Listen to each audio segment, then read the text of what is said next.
여러분 안녕하십니까? 신학이란 무엇인가 제66강으로 들어갑니다.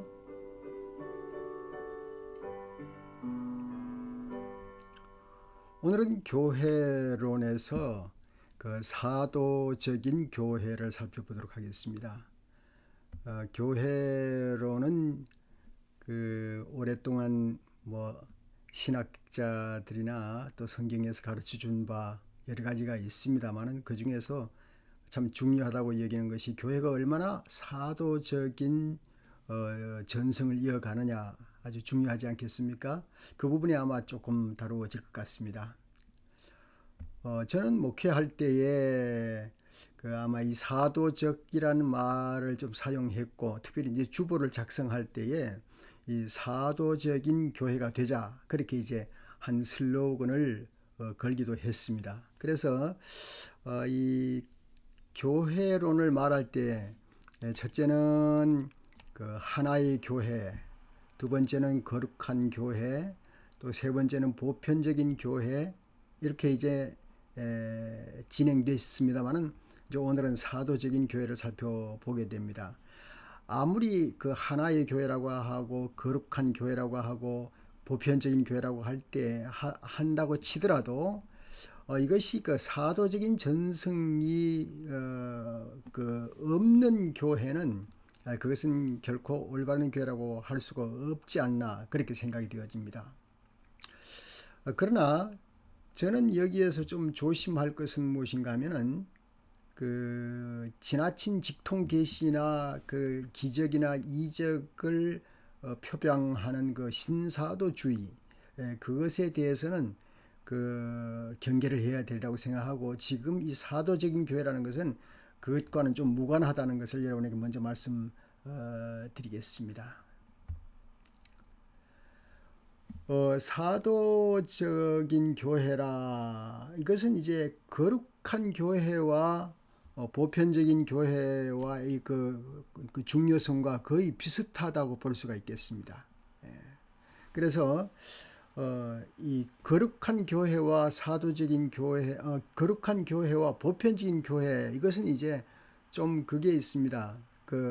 첫 번째 이제 하나의 교회, 거룩한 교회, 사도적인 보편적인 교회 이 세 가지는 사실상 일상 용어가 이 세속 속에서 잘 쓰여지는 용어이기 때문에 우리 기독교와 혼돈하기 쉽습니다만은, 그러나 이 사도적인 교회는 사실 기독교에만 사용하는 용어이기 때문에 그렇게 우리가 혼돈을 하지 않는 것이라 그렇게 볼 수가 있겠습니다. 먼저 한 사람을 소개하면요, H.B. 스윗이라고 하는 사람은 1835년에서 1917년 사람인데 케임브리지 대학에서 이제 1차 대전이 시작된 1914년부터 13년부터 14년까지 한 2년간에 걸쳐서 케임브리지 대학에서 교회론에 대해서 강의를 할 때 이 사도적인 교회에 대해서 매우 아주 중요하게 다룬 적이 있었습니다. 그것은 무엇인가 하면은 여기에 나와 있는 대로 교회론 그러면은 교회는 역시 사도에 의해져 세워졌다는 것을 믿어야 하고, 둘째는 사도들의 가르침에 일치해야 하고, 그리고 사도적인 목회를 계승하고 보존해야 된다 하는 원칙을 세웠습니다. 그래서 신약 성경에도 보면은 그리스도가 임명한 사람으로 하나님의 나라의 기쁜 소식을 전한 그 사도적 전승, 그리고 부활을 직접 목격한, 예수 그리스도의 부활을 목격한 그 사도들, 그리고 부활의 그리스도를 친히 만난 그 사도들을 기준해서 교회가 그 정체성을 가지고 있어야 된다, 이제 그렇게 볼 수가 있겠습니다. 그래서 이제 교회가 사도적이라는 것을 선언할 때는 복음의 역사적 뿌리라든가 그리스도가 임명한 사도를 통한 교회의 연속성이라든가 교회의 지속성이라든가 복음 전파의 사명에 대한 흔들림이 없는 강조성을 말할 수가 있겠습니다.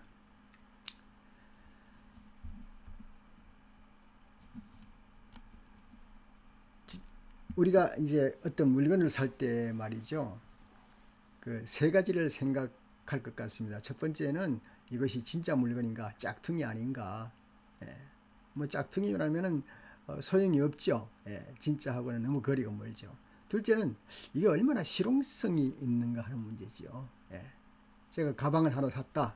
그러면 이게 어떤 메이커가 진짜 메이커에 있는 그 회사에서 만든 가방인가? 둘째는 이것이 정말 실용성이 있는가? 안에 뭐 볼펜 넣는 곳이나 무슨 우리 컴퓨터를 넣는 곳이 적절하게 있어서 내가 사용하기에 적절하고 실용성이 있는가? 실용성에 있어서 얼마나 적절한가 하는 문제가 있지 않습니까?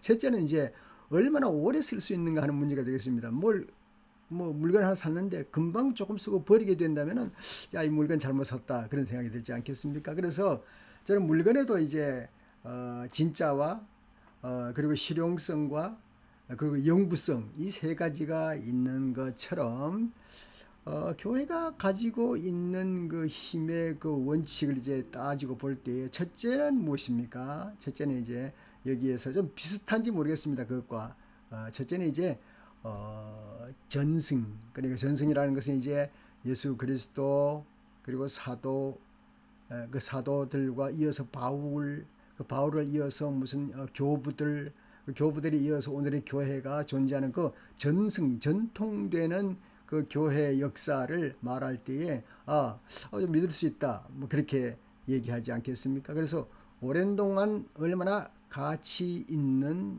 그런 내용을 가지고 있는가, 그것을 우리가 살펴보지 아니할 수가 없는 것입니다.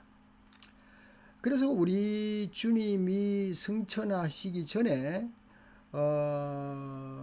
그 사도들에게 그 유대와 사마리아와 땅 끝까지 이르러서내 복음을 전하라 그렇게 이제 명을 하지 않았습니까? 그래서 유다와 사마리아 복음을 전하는 그 12사도를 이제 선택을 했습니다.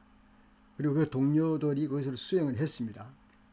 우리는 사도행전에서 그런 내용들을 볼 수가 있습니다.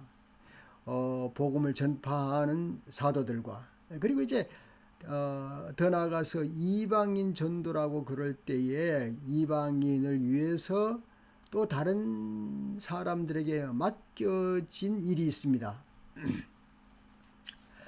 서방 지역에는 이제 다른 사람들에게 맡겨졌지요. 그 중에 하나의 특별한 인물이 이제 사도 바울이라고 하는 인물입니다. 예.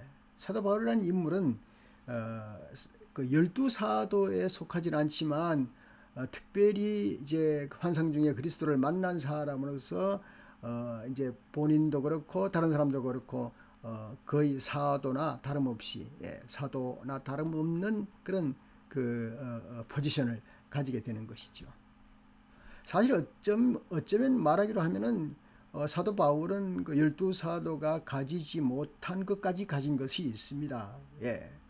그래서 사실은 사도들은 그 바울을 부러워했던 점도 있고 또 바울이 선교한 현장 지역에는 그 사도들이 현장에 가지 못했기 때문에 야, 이건 내가 하지 못했는데 우리가 사도라고 해놓고는 하지 못한 이 생각들이 있지만 그것을 오히려 그 바울이 그 감당함으로 말미암아 그 일이 예수 그리스도의 복음 사역이 성취된 것이라고 그렇게 볼 수가 있습니다. 이렇게 그 복음의 성취가 이렇게 발전되어 오는 과정에서 바울 그리고 더 나아가서 다른 사람에게 전가되어서 말하기로 하면 근본적으로 지금까지 내려오는 예수님 제자로부터 시작해서 지금까지 내려오는 모든 복음의 전도자가 사실은 그 사도적인 전승을 가지고 이어오는 복음의 힘을 가졌다.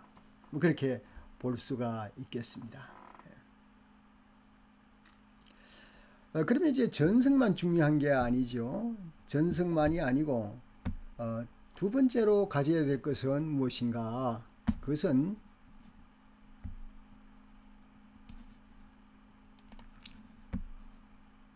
가르침이 필요한 것입니다. 자, 이제 교회가 가지는 요소 중에 하나 중요한 것이 무엇인가 하면 가르치는 것이죠. 예. 그럼 이제 가르침이라는 것이 교회와 사도성 두 가지를 놓고 말했을 때에 이 가르침이라는 것이 정말 그 복음적인가 아니면 보편적인가? 그것은 사도성과 직결된 것이지요. 예. 누가 이제 만약에 예를 들어서 이 셀폰을 누가 이제 가르친다고 하십시다. 제 셀폰인데 셀폰 누가 가르친다 그럴 때에 이 셀폰이 원래 가지고 있는 기능에 합당하게 가르치는가? 셀폰이 가지고 있는 기능에 합당하지 않게 가르친다면은 그 변화 많아지요. 그러면 교회라는 것이 말이죠. 사도들의 전승에 의해서 세워졌는데 그것을 이제 지속해서 이 사도성을 가르치지 아니하면은 엉뚱한 길로 나가게 되는 것이죠. 사실 지금까지 교회의 역사 속에서 교회가 엉뚱한 길로 가는 것이 많이 있습니다. 예, 사도성을 잃어버린 상태에서는 그냥 교회가 뭐 예를 들어서 자기 생각대로 아니면 그 지역의 상황에 따라 이렇게 본질이 변질되어 버린다면은 이제 교회로서의 사명을 잃어버리게 되는 것이죠. 그래서 이 가르침에 대해서 과연 역사적 뿌리를 가지고 사도들이 원래 가르쳤던 그 내용의 바탕에 서 있는가? 이제 그것을 스웨트라고 하는 그 학자는 계속 그 지적을 하고 있습니다. 왜냐하면 이제 사도행전 2장에 42절에 이렇게 기록을 했죠. 그들이 사도의 가르침을 받아 서로 교제하고 떡을 떼며 오로지 기도하기를 힘쓰니라 그렇게 말씀을 했기 때문에 사도들의 또 그 바탕과 바울의 바탕의 가르침에 그리스도교 전통이 유지되어 나가도록 해나가는 것이 교회의 사명이다. 그런 말이 되겠죠. 그래서 어쩌면은 영구성, 아까 조금 전에 제가 어떤 물건을 샀는데 영구성이 없다면 조금 쓰는데 버려야 되겠다 하면 이건 참 가치가 없는 것이죠. 영구성을 가지고 오려고 하면은 역시 사도성의 바탕 위에 서 있어야 한다. 그렇게 볼 수가 있겠습니다. 그래서 이제 보면은 그 사도 바울이 이제 그 쓴 편지 내용 속에 보면은 그러므로 형제자매 여러분 든든히 서서 우리의 말이나 편지로 배운 전통을 굳게 지키십시오. 그렇게 말했습니다. 전통을 세운 것을 굳게 지켜나가라 그랬습니다. 뿐만 아니라 여기에는 제가 파워포인트는 나타나지 않았지만은 데살로니가 후서 3장 6절에는 이런 말씀도 있습니다. 형제자매 여러분, 우리는 우리 주 예수 그리스도의 이름으로 여러분에게 명령합니다. 무절제하게 살고 우리에게서 받은 전통을 따르지 아니하는 모든 신도를 멀리하십시오. 사도의 전통을 따르지 아니하는 신도는 멀리하라. 그렇게까지 아주 강력하게 사도적 전승을 가르침에 대해서 일러주고 있습니다. 그 다음에는 이제 중요한 게 무엇인가 하면요. 이게 이제 위탁된 목회입니다. 예.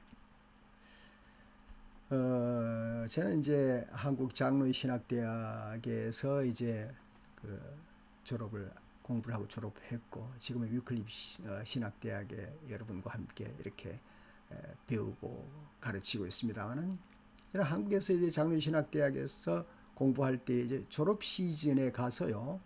우리 이제 교수 한 분을 초청해 놓고 우리 학생들이 이렇게 조그마한 방에 그것도 이제 저기 멀리 온천 있는 그런 도시에 가서 온천장을 하나 빌려가지고 방을 하나 빌려가지고 큰 방에 빌려서 우리 학생들이 둘러 앉아서 이제 교수님에게 질문도 하고 교수님이 대답도 하고 그런 시간을 가졌습니다. 참 좋은 추억이지요, 그건.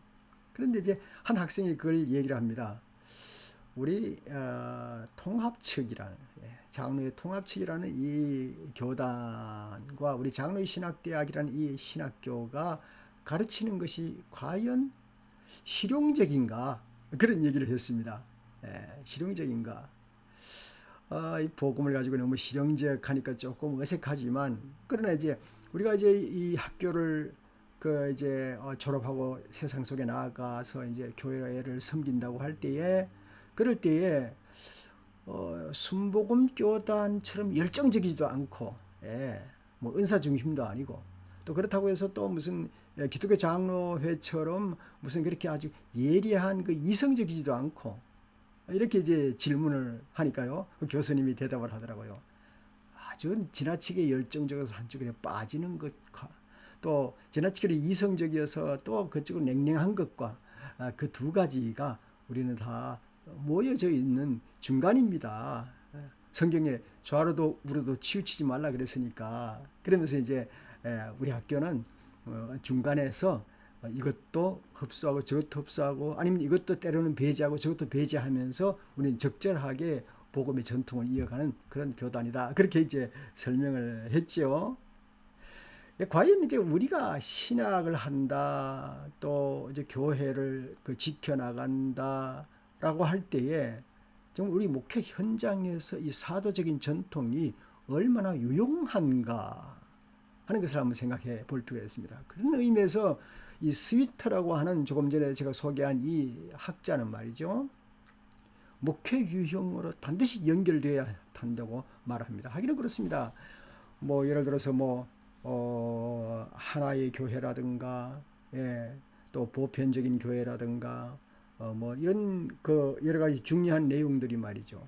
내용들이 그것이 그냥 어떤 하나의 이데올로기로 남아 있거나, 아니면 어떤 하나의 주장으로 남아 있거나, 아니면 이거 보관해야 될 어떤 문서로 남아 있거나 이렇다면 가치가 없는 것이죠. 얼마나 우리 목회 현장에서 얼마나 이게 실용성 있게 역동적인가, 이것을 상당히 중요하게 보고 있는 것입니다. 그래서 사도적 교회로서의 복음 전통은 사도직 기능을 수행하면서 목회 현장에서 살아 있어야 한다. 그것이 이제 우리가 바라고 원하는 것입니다.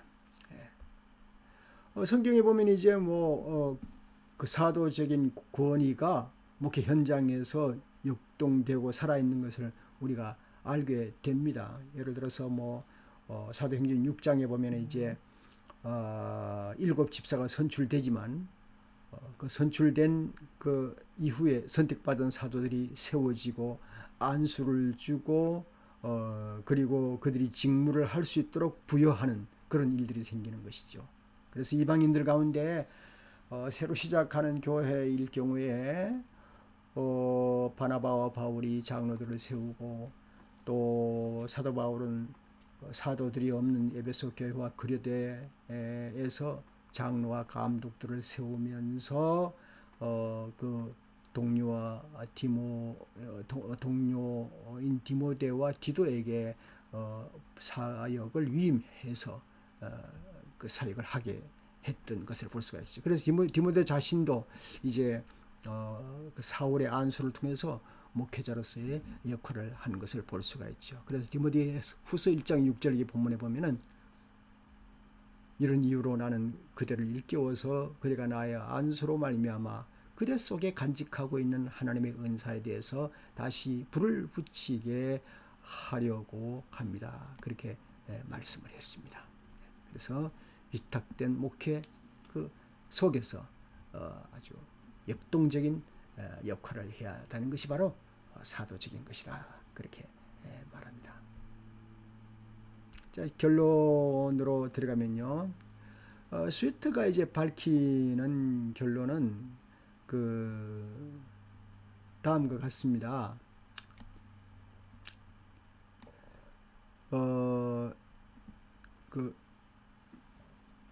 그 사도성이라고 하는 범위를 먼저 보면요. 사도들에 의해서 세상 속의 교회가 세워졌다.